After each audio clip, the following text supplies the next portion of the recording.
Olá, família, sejam todos bem-vindos ao estudo diário das Escrituras. A gente está estudando aqui Alma, capítulo 1. Ontem nós começamos e fomos até o versículo 9. Vamos dar continuidade do versículo 10 em diante aqui. Então, o capítulo 1 aqui de Alma, nossa, ele é incrível. Vamos lá, o versículo 10 diz assim: E o homem que havia matado foi aprisionado pelo povo da igreja e levado à presença de Alma para ser julgado pelos seus crimes que cometera.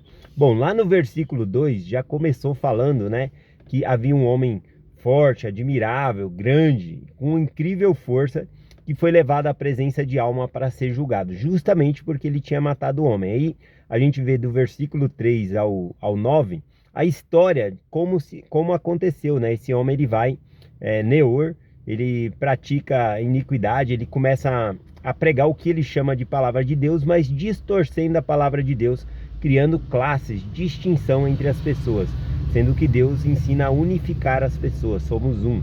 Então, entre todas essas coisas que ele estava fazendo, ele acabou matando também, impondo pela espada ali, né, o que ele pregava. E ele matou Gideão.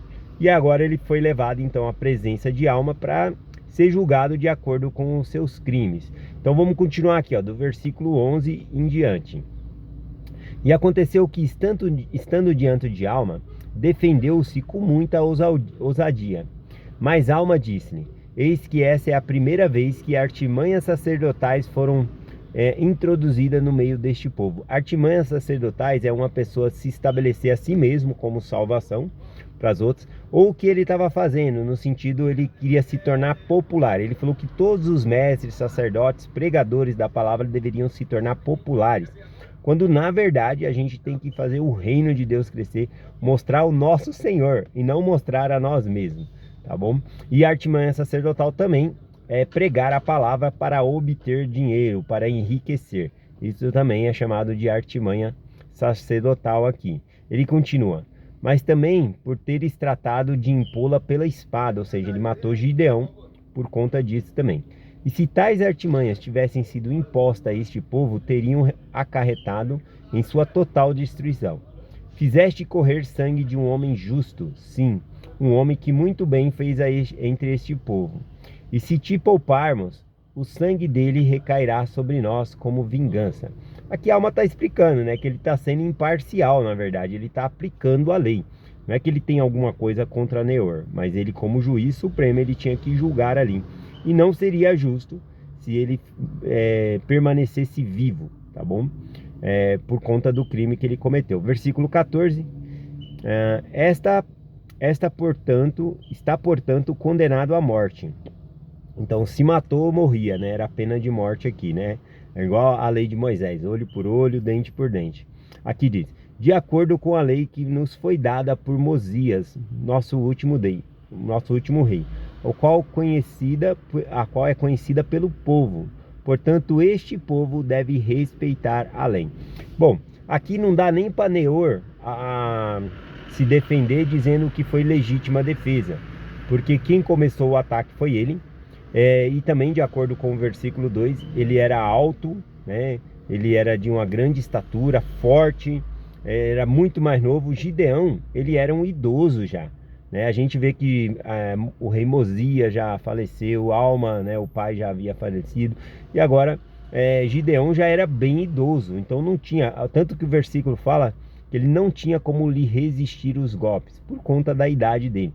Então seria uma pessoa viril, forte, atacando um idoso, então não tinha como alegar legítima defesa nesse caso, né? Nesse caso foi assassinado mesmo. Continuando aqui, versículo 15: E aconteceu que o levaram, né? Ou seja, foram cumprir a sentença de morte ali de Neor. Levaram, e o seu nome era Neor, e conduziram-lhe até uma alta colina de Mante, e lá ele foi obrigado a reconhecer, ou melhor, aqui ele fala foi obrigado a reconhecer, como se ele tivesse obrigado ele, mas não. Aqui ele reformula, né, a maneira que ele escreveu o Mormon, né? Ou seja, ou melhor, reconhecendo entre os céus e a terra que ensinar ao povo era contra a palavra de Deus. E ali sofreu uma ignominiosa morte. Essa palavra, né, ignominiosa morte, né, parece que morreu sofrendo, mas essa palavra ignominiosa não significa que foi sofrendo, tá bom? Ou que ele ficou sendo torturado ali até morrer. Essa palavra, a tradução dela significa vergonhosa morte. Ou seja, foi vergonhoso para ele morrer justamente por ter matado um homem justo. E também ele reconheceu que o que ele ensinara não era a palavra de Deus. Continuando aqui, será que agora com a morte de Neô, essa falsa doutrina vai sair do meio dos nefitas ali? Vamos ver aqui, versículo 16. Não obstante, só essa palavra aqui, ó, não obstante, ou seja, apesar disso, apesar de Neô ter negado e falado que o que ele estava ensinando não era a palavra de Deus agora, né? Apesar disso, diz assim, não obstante, isso não pôs fim à difusão e à artimanha sacerdotais na terra, porque havia muitos que gostavam das coisas vãs do mundo e continuavam a pregar falsa doutrina. E isso faziam por causa das riquezas e honrarias, ou seja, eles queriam honra e dinheiro. Então, a artimanha sacerdotal continuou, apesar que um homem foi punido ali com a morte porque havia matado Gideão.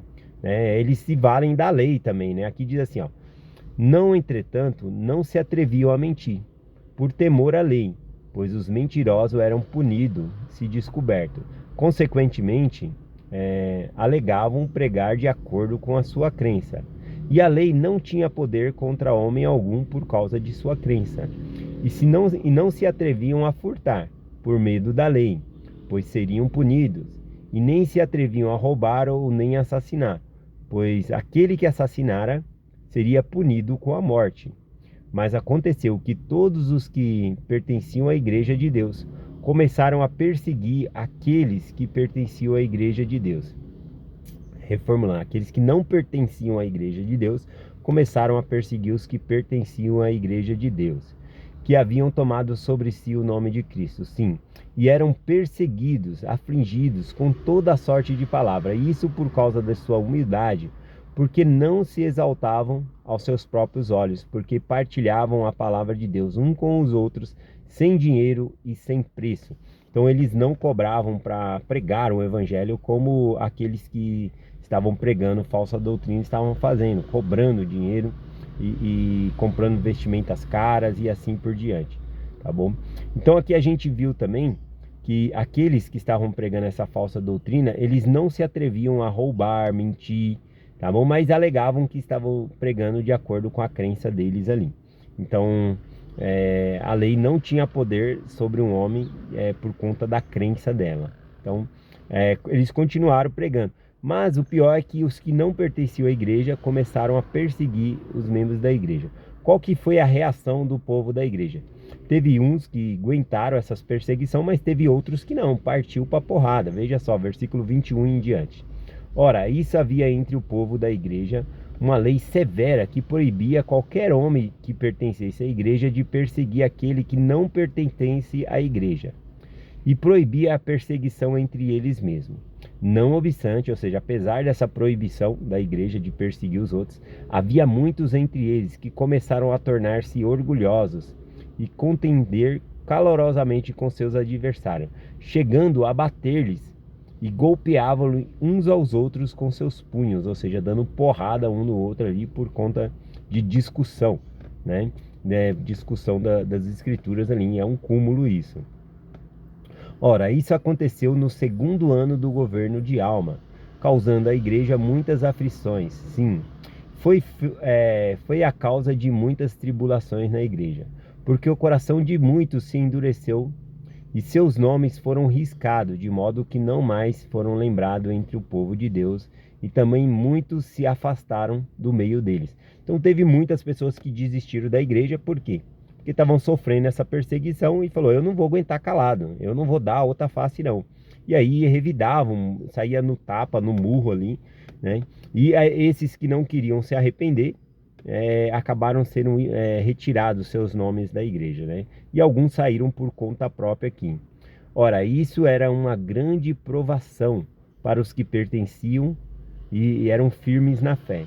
Não obstante, foram firmes e inabaláveis e obedientes aos mandamentos de Deus. suportando com paciência as perseguições que acumulavam sobre eles, né? Então aqui vai falar desses que suportaram essas provações, tá bom? Que suportar as provações não é um sinal de covardia, né? A gente vê que alguns aqui partiu para porrada, isso também não é sinal de valentia.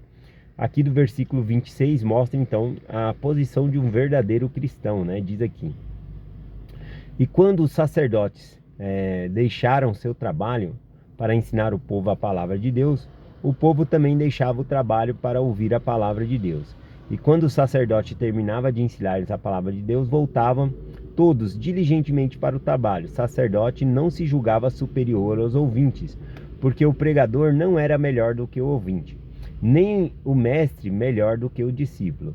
E assim eram todos iguais e todos trabalhavam, cada um de acordo com suas forças. Aqui falando sobre que aqueles cobravam pela palavra de Deus, os da igreja de Deus aqui não cobravam, né? Faziam de bom grado aqui, ensinando uns aos outros. E ele continua: e eles repartiam os seus bens com os pobres e necessitados e doentes e aflitos, e cada um de acordo com o que possuía. E não usavam vestimentas custiosas, contudo eram anseados e formosos, ou seja, eles não usavam vestimentas caras, mas eles se vestiam bem, eram limpinhos, né? Isso que é o importante aqui. Sim, eles organizaram os negócios da igreja e assim começaram a ter paz contínua novamente, até que toda a... Peraí, é que sumiu aqui o meu... Voltou aqui. Vou voltar no versículo 29. Eu estava no 28.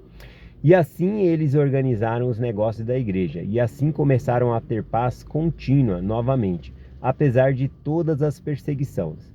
E então, graças à solidez da igreja, começaram a enriquecer extremamente, tendo abundância em tudo o que lhe era necessário. Abundância de rebanho, de manada, animais, cevados e toda a espécie. E também abundâncias de grão, ouro, prata, coisas preciosas, e abundância de seda, de finos tecidos e de linho e de toda a espécie de bons tecidos simples. Versículo 30. E assim, em sua prosperidade, não deixavam de atender quem quer que estivesse nu, faminto, sedento, doente, ou que não tivesse sido alimentado. E o seu coração não estava na riqueza, portanto eram liberais com todos, tanto velhos como jovens, tanto escravo como livre, tanto homens como mulheres, pertencentes ou não à igreja, e não fazendo acepção de pessoas no que se referia aos necessitados. E assim prosperaram e tornaram-se muito mais ricos do que os que não pertenciam à igreja. Porque os que não pertenciam à igreja não se tornavam ricos? Porque o coração deles estava tanto nas coisas da riqueza que eles gastavam muito, né, com roupas, com coisas assim, e isso não deixava os outros se vestir de maneira mais simples, né? Do que adianta você pôr um tênis de R$ 1.700 no pé, mas passar necessidade em casa, ter dia que não pode comer bem, né? Então tem que avaliar essa situação. Se a pessoa pode comprar, tudo bem, né? Mas se a pessoa faz aquilo para ostentar e deixa faltar em casa, então é um grande problema. Olha o que diz aqui: pois aqueles que não pertenciam à igreja entregavam-se a feitiçarias, idolatria ou ócio. Ócio aqui vem da palavra ociosidade, né? Eles se entregavam a não fazer nada, ficava com o tempo livre sem fazer nada, né? E a tagarelices, a inveja, contenda, usando vestimentas custosas, exaltando-se segundo o orgulho dos seus próprios olhos, perseguindo, mentindo, furtando, roubando, cometendo libertinagens e homicídios e toda a espécie de iniquidade. Não obstante, a lei era aplicada a todos que transgredissem, tanto quanto fosse possível. Ou seja, se fosse pego, a lei era aplicada ali. Versículo 33, o último versículo aqui desse capítulo. E aconteceu que aplicou-lhes assim a lei, cada um sendo castigado de acordo com o que fizera. Tornaram-se mais tranquilos e não se atreviam a cometer a libertinagens abertamente. E o povo de Nefe teve, portanto, muita paz até o 5º ano do governo do juiz. Então o capítulo 1 aqui, né, de Alma, eles são 5 anos de história. Então é bem resumido e aconteceu muita coisa. A gente vê que logo no primeiro ano já deu problema. Apareceu esse Neor aí, ensinando o que ele dizia ser a palavra de Deus, mas não era, porque ensinavam a desigualdade social, né? Falando sobre vestimentas caras, pregando que eles deveriam ser sustentados pelo povo, ensinando inclusive que para a salvação não precisava fazer nada, né? Que Deus iria salvar todos, né? Que todos estavam redimidos. Não ensinou responsabilidade, não ensinou obediência, sacrifício, não ensinou nada, né? E não é essa a doutrina do nosso Senhor. Realmente nós devemos fazer a vontade de Deus, ou ser obediente, né? Então, responsabilidades e consequências, né? Então não dá para desvincular como Neor havia desvinculado. A gente viu que Neor morreu, mas essa doutrina permaneceu justamente porque tem muitos, né, que creem nesse tipo de pregação, no sentido de teoria da prosperidade, né, que muitas pessoas vão à igreja porque estão tentando buscar essas bênçãos, quando na verdade deveriam buscar o próprio Criador. Nossa maior bênção é o próprio Senhor, poder estar com Ele e se tornar como Ele é, tá bom? Então essa deve ser a nossa busca, a nossa maior bênção. Então compartilhe essa mensagem, mostrando, né, que apesar das grandes dificuldades que eles tinham, eles não deixaram de servir ao próximo, de ajudar ao próximo, e assim nós devemos fazer. Apesar das nossas dificuldades, ainda assim nós podemos ajudar as pessoas. Tá bom? E é essa mensagem que eu compartilho com vocês hoje, em nome de Jesus Cristo. Amém. Até amanhã.